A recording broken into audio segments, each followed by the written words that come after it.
Welcome to the Current Report podcast. I'm Cece Woods, investigative reporter at thecurrentreport.com. In this episode, we are going to talk about LASD's attempt to cover up the 911 system crash this week. On Wednesday, March 19th at approximately 11 a.m., personnel throughout the Sheriff's Department started noticing that they were not getting any 911 calls coming in.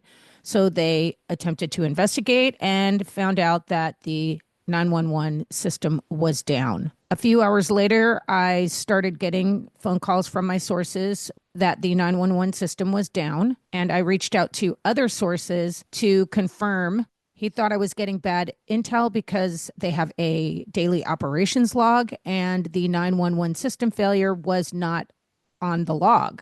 So he thought, you're getting bad intel, you need to go check this out more thoroughly. So I did. All of my sources came back with the same information confirming that the 911 system was down. I uploaded a breaking news post on X regarding the 911 system failure at 2:54 p.m. At 6:27 p.m., the LASD released a Nixle alert regarding the 911 system failure, or rather acknowledging the 911 system failure, which is approximately 7 hours after the system failure actually occurred. Shortly after that, KTLA put out a post on X along with their article at 8:27 p.m., I believe it is, or a little after 8 p.m. That was a solid 4 hours after my original post.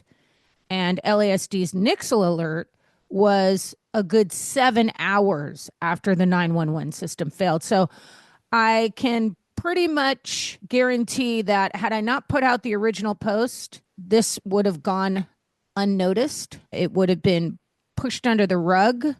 But thankfully, to my sources and the local media that follows me on X and my other social media platforms, inquiries were made to LASD, and in turn, they could not hide it and had to put out the Nixle alert.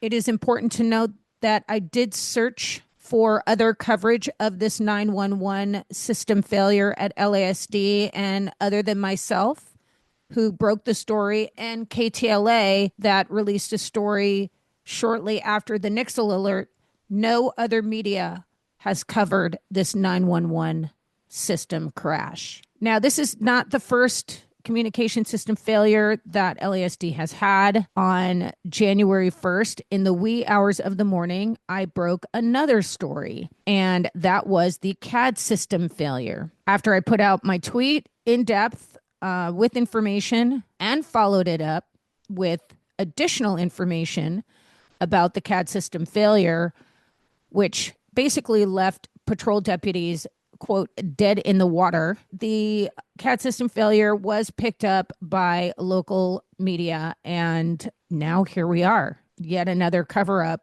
of the failing communication system that should have been replaced long ago, as in decades ago. However, the Board of Supervisors has pretty much stood in the way of the Los Angeles County Sheriff's Department being able to update their systems.